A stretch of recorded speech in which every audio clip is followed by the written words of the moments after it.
vous avez entendu, vous ramenez ça dans la communauté. Il y a des gens ici qui m'ont dit, moi je veux que mon église soit théophile, mentalité théophile. Deuxième.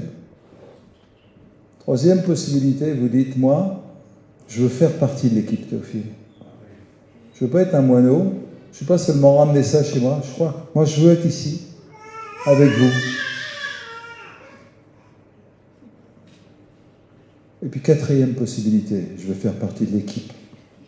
Je veux faire partie de ceux qui vont emmener l'arche théophile au-delà du voile et dans l'éternité.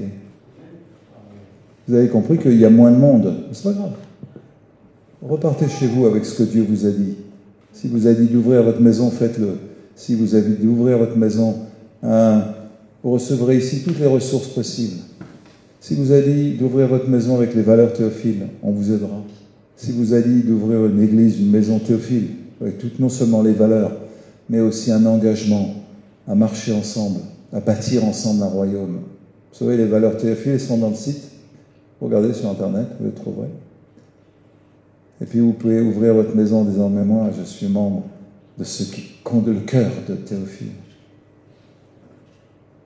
Allélone, ça veut dire les uns les autres. Il y en a pour 10 minutes, c'est tout. Les croyants sont membres les uns des autres. On va lire le texte dans Parole vivante.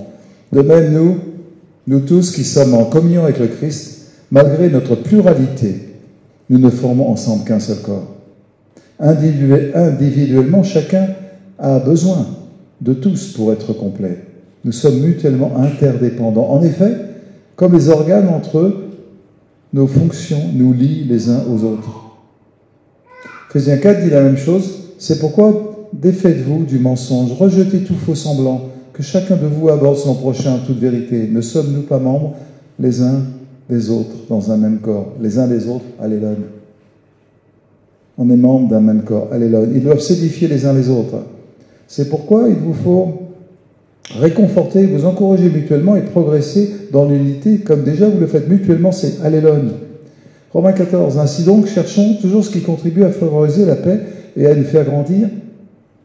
Alléluia, les uns les autres. Vous recevrez ce document sur vos téléphones. Les Hébreux disent, veillons les uns sur les autres pour nous encourager à mieux nous aimer et à faire du bien autour de nous. Veillons les uns sur les autres. Alléluia. Alléluia. Prendre soin des uns des autres. Rechercher le bien des autres. Prendre soin des uns des autres. Le premier, 1 Thessaloniciens 3. Que le Seigneur remplisse vos cœurs d'un amour sans cesse croissant et rayonnant envers vos frères comme envers tout le monde. D'un amour pareil à celui que nous vous portons. Vos frères envers tout le monde. Alléluia. Alléluia.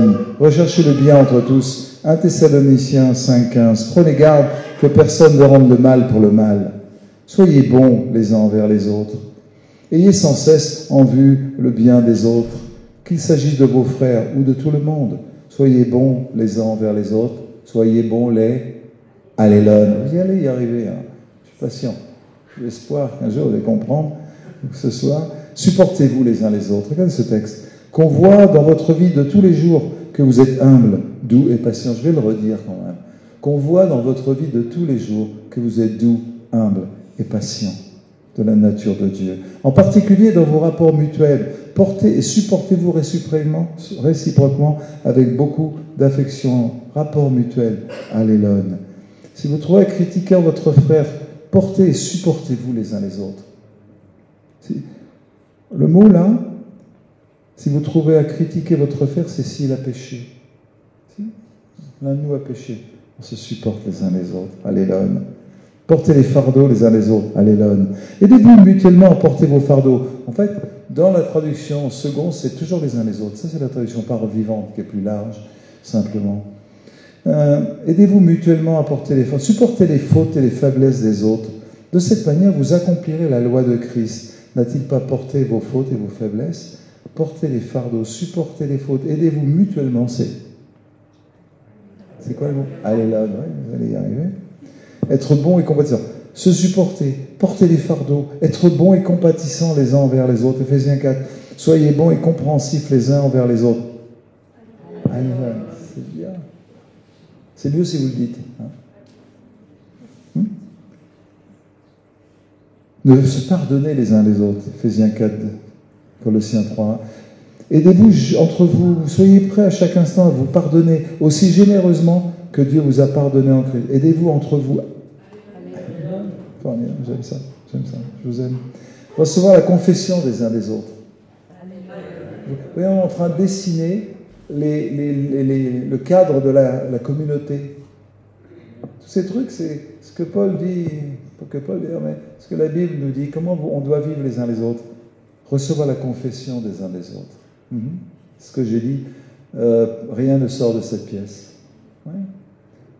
Soumettez-vous les uns aux autres. Par respect pour le Christ, prenez chacun votre place dans l'ordre établi, vous soumettant les uns aux autres, vous soumettant. Vous n'osez pas ou quoi? Un problème. Allez, dites-le. Même les jeunes, ils osent le dire. Là. S'accueillir mutuellement, matériellement, et pratiquer pratiquement les uns et les autres. Bon, un Pierre.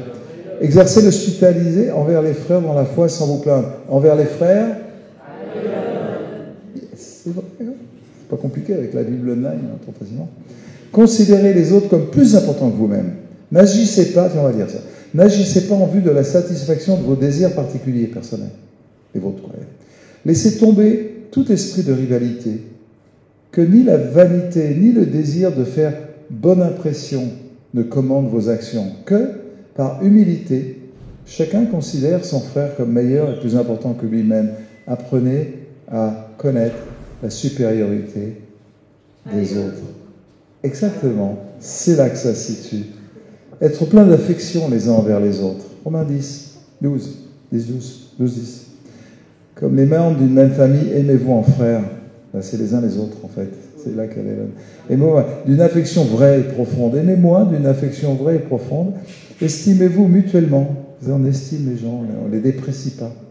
Placez toujours l'autre au-dessus de vous et honorez-le comme vous êtes en supérieur. Soyez les premiers à témoigner des égards. N'attendez pas qu'on vous fasse des courbettes.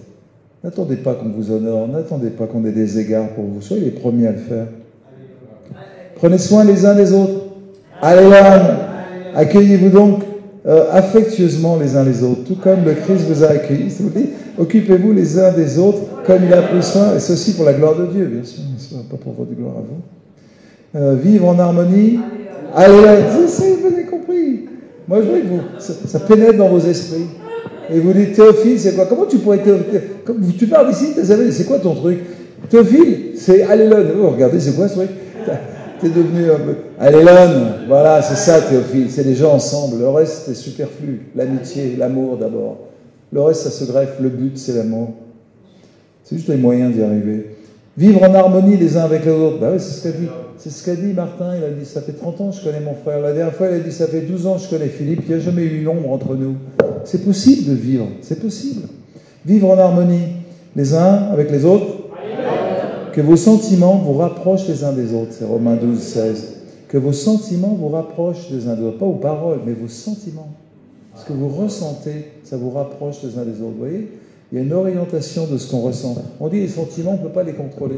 C'est pas ce que la Bible dit. C'est pas vrai. Vivez ensemble en bonne harmonie. Ne frayez pas seulement avec les gens importants. Complaisez-vous dans la compagnie des humbles. Ça fait plaisir à Fred, ça. Méfiez-vous de l'orgueil et de l'ambition. N'aspirez pas à réaliser de grandes choses. Adonnez-vous aux tâches modestes.